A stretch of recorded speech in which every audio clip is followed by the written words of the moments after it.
നമ്മുടെ ആദ്യത്തെ contestant. Please welcome അൻസിറ. ഞാൻ ഇന്നിപ്പോൾ ഇവിടെ ചെയ്യാൻ പോകുന്നത് റിഫ്ലക്ഷൻ റൗണ്ടാണ്. ക്ലാസ്മേറ്റ്സിലെ റസിയാണ് ചെയ്യുന്നത്.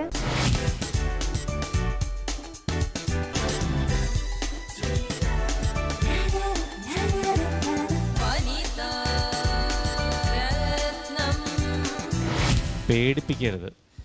എനിക്കിഷ്ടമുള്ള നിറമാണ് ഈ കറുപ്പ്. ഞാനും ബ്ലാക്കാണ്. റിഫ്ലക്ഷൻ അല്ലേ? ആരാ? മീര ജാസ്മിൻ ആണോ? പിന്നെ ക്ലാസ്മേറ്റ്സിലെ റസിയ. ഓ, ക്ലാസ്മേറ്റ്സിലെ റസിയ ആ ക്യാരക്ടറാണ്. അപ്പോൾ അതങ്ങനെ ശരിക്കും തലയിൽ ഇരിക്കണ്ടല്ലേ? ഇറക്കണ്ട കേട്ടോ റസിയനെ. ഓക്കെ, പെർഫോമൻസ് കഴിഞ്ഞിട്ട് കാണാം. എന്താ ഒരു പരിഭ്രമം? താനെന്തിനാ ഫംഗ്ഷൻ്റെ അന്ന് രാത്രിയിൽ ജനറേറ്റർ റൂം എടുത്തു പോയത്? വെറുതെ പോയതാ. വെറുതെ പോയതോ? എങ്കിൽ എസ്തപ്പാനച്ചനെ കണ്ടപ്പോ ഓടിക്കളഞ്ഞതിന്? അത് ഞാനവിടെ പോയ കാര്യം ആരും അറിയരുതെന്നുണ്ടായിരുന്നു. അതെന്താ? താഴെയും സുഖവും സംസാരിച്ചത് മുഴുവൻ ഒളിഞ്ഞു കേട്ട കാര്യം ഫ്ലാഷ് ആകുമെന്ന് പേടിച്ചാണോ? പ്രണയം വീണ്ടും കിട്ടിയതിന്റെ ആവേശത്തിൽ താരയ്ക്ക് അവനോട് ക്ഷമിക്കാൻ പറ്റി. അവൻ കാരണം നഷ്ടപ്പെട്ടത് മുഴുവൻ എനിക്കാ. എന്റെ മുരളി, എന്റെ സ്വപ്നങ്ങൾ, ഭ്രാന്താശുപത്രിയിൽ എനിക്ക് നഷ്ടപ്പെട്ട ദിവസങ്ങൾ, എന്റെ ഒപ്പ, എത്രയോ വർഷങ്ങളായിട്ട് ഞാൻ അനുഭവിക്കുന്ന ഭയാനകമായ ഏകാന്തത, ഇനിയും എന്നെ കാത്തിരിക്കുന്ന ഭ്രാന്ത് പിടിപ്പിക്കുന്ന വർഷങ്ങൾ, എല്ലാം അവൻ കാരണം. അതിനുള്ള ശിക്ഷ അവൻ അനുഭവിക്കണം. ഞാൻ തീരുമാനിച്ചു.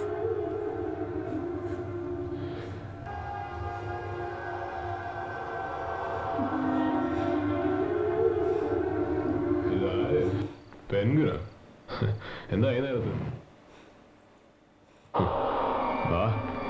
സംസാരിക്കാൻ ഒരു കമ്പനി ഇല്ലാതിരിക്കുവായിരുന്നു. എന്തു പറ്റി?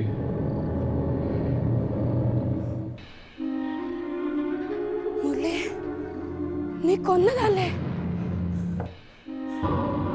ഞാൻ? ആ പാവത്തിന് നീ കൊന്നു അല്ലേ?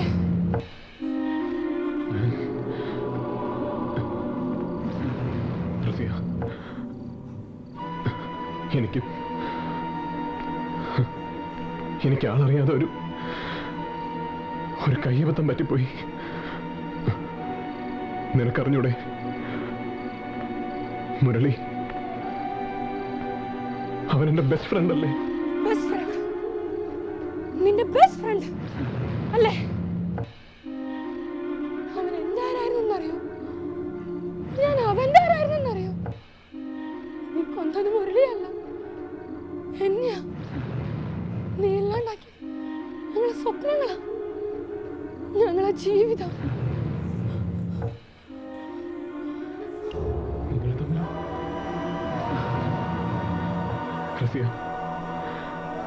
കഴിഞ്ഞ വർഷങ്ങൾക്കിടയിൽ ഒരു ദിവസം പോലും ഞാൻ മനസ്സുമാനായിട്ട് ജീവിച്ചിട്ടില്ല. ഒന്ന് മനസ്സൊന്ന് ചിരിച്ചിട്ടില്ല. തെറ്റുപറ്റിപ്പോയി. ഞാൻ എന്താ ചെയ്യേണ്ടത്? എന്ത് പരിഹാരമാണ് ഞാൻ ചെയ്യേണ്ടത്?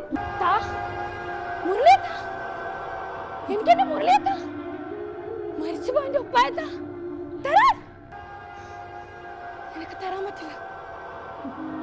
എനിക്കൊന്നും തരാൻ പറ്റില്ല. മുരളിയെ തരാൻ പറ്റില്ല. എന്റെ ഉപ്പായെ തരാൻ പറ്റില്ല.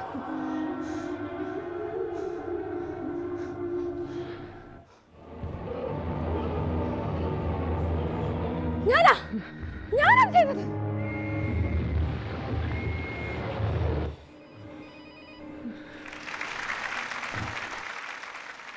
ക്ലാസ്മേറ്റ്സ് എങ്ങനെ ചെയ്തു? കുഴപ്പമില്ലാന്ന് തോന്നുന്നു. കുഴപ്പമില്ല, ഒരുപാട് ഇൻവോൾവ് ആയി, അത് തോന്നി. ശോഭനേച്ചി? Anseera, fabulous performance. അത് നിങ്ങൾ ചൂസ് ചെയ്തിരിക്കുന്നത് ആക്ച്വലി കുറച്ച് ടഫാണ്. ബിക്കോസ് ദ വേ അവരുടെ മൂവ്മെൻറ്റ്സും കാര്യങ്ങളും കുറച്ച് ടഫാണ് മാച്ച് ചെയ്യാൻ. Not the performance. കുറേ ഇവൻറ്റ്സും കുറേ ആൾക്കാരും അങ്ങനെ കുറേ മൂവ്മെൻറ്റ്സും ഷോർട്ട് കട്ടിങ്സ്. പക്ഷേ അതെല്ലാം നിങ്ങൾ ഭയങ്കര ക്ലെവറായിട്ട് മാനേജ് ചെയ്തിരിക്കുന്നു. സോ ഓരോ സിങ്കും എനിക്ക് അങ്ങനെ ഒന്നും തോന്നിയിട്ടില്ല. കുറച്ചൊക്കെ ഉണ്ടാവുമല്ലോ, സോ ദാറ്റ്സ് ഫൈൻ. ബട്ട് ഈ വേറെ ആൾക്കാരുടെ ക്ലോസപ്പ് ചെയ്യുമ്പോൾ നിങ്ങൾ എങ്ങനെ ടേൺ ചെയ്ത് മറ്റതിന് മാച്ച് ചെയ്യണതെല്ലാം it's fantastic. Thank you ma'am. Ansira തന്നെ കണ്ടപ്പോൾ എനിക്കത് കാണേണ്ട ആവശ്യമില്ലായിരുന്നു. പക്ഷെ മാച്ച് ചെയ്യുകയാണെങ്കിൽ അവർ കുറച്ചും കൂടി ഒരു സോബറായിരുന്നു. ബിക്കോസ് അവരുടെ ഫിലിമിൽ നമുക്ക് പെർഫോമൻസ് സോബറായാലും വോയിസ് എല്ലാം നമ്മൾ ഡബ്ബിങ്ങിൽ നമുക്ക് മാനേജ് ചെയ്യാം. ഓക്കെ, സോ വോയിസ് നല്ല എഫേർട്ട് കൊടുത്തിട്ടാണ് പെർഫോമൻസ് റെഡ്യൂസ് ചെയ്തിരിക്കുക. So that's very effective. പക്ഷെ നിങ്ങൾക്ക് നേരെ തിരിച്ചാണ്. ഓക്കെ, കുറച്ച് ഡ്രൈ. അല്ല കുറ്റം പറയല്ല, അത് നിങ്ങൾ that's okay. We have to do adjustment നമ്മൾ ചെയ്യണം. ഓക്കെ, ബട്ട് പെർഫോമൻസ് കുറച്ച് ഓവറായിപ്പോയി. Not like that. അതില്ലാതെ കണ്ട ഇറ്റ്സ് ഫൈൻ, ഇറ്റ്സ് ഗ്രേറ്റ്. പക്ഷെ അത് കുറച്ച് അങ്ങനെ തന്നെ മാച്ച് ചെയ്തില്ല. നെഗറ്റീവ് എന്ന് പറഞ്ഞാൽ ഫസ്റ്റ് തന്നെ നിങ്ങൾ ആ ക്യാരക്ടർ കാണുമ്പോൾ നിങ്ങളുടെ മുടിയൊക്കെ ഇങ്ങനെയായിരുന്നു. അത് പിന്നെ എനിക്ക് മനസ്സിലായി ലേറ്റർ ഓൺ അങ്ങനെയാണ് വന്നതെന്ന്.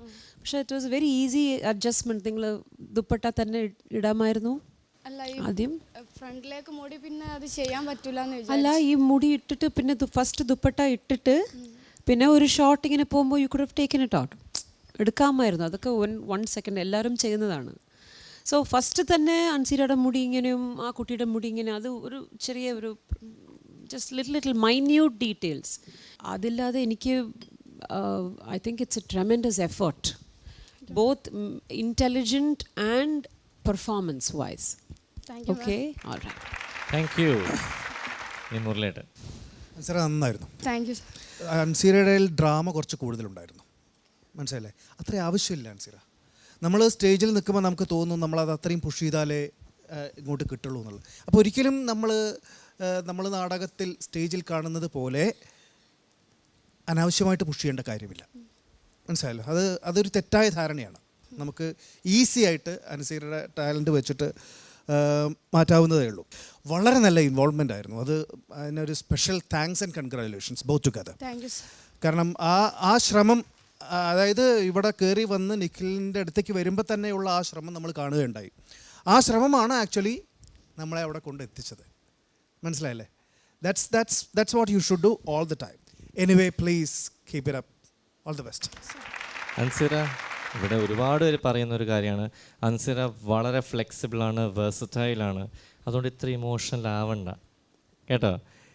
അൻസിറ തന്നെ ആയാൽ മതി കേട്ടോ. അൻസിറ എങ്ങനെയാണോ അങ്ങനെ തന്നെ. ഓക്കെ, ഈ കരച്ചിലിനെ മാറ്റാനായിട്ട് നമുക്ക് മാർക്സ് ചോദിക്കാം. ശോഭനജി, എന്തുകൊണ്ട് കരയണു?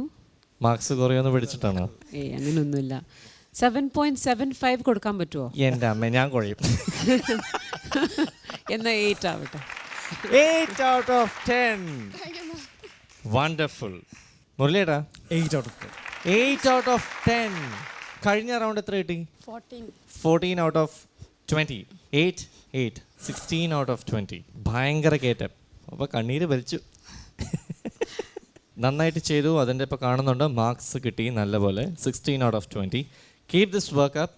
ഇനി ഇതുപോലെ ബബ്ലി ആയിട്ട് കേട്ടോ, അതാണ് എല്ലാവർക്കും കാണേണ്ടത്. എനർജറ്റിക്കും ബബ്ലി, എന്നാൽ ഈ സ്റ്റേജ് ഒന്ന് ആക്റ്റീവ് ആവുള്ളൂ.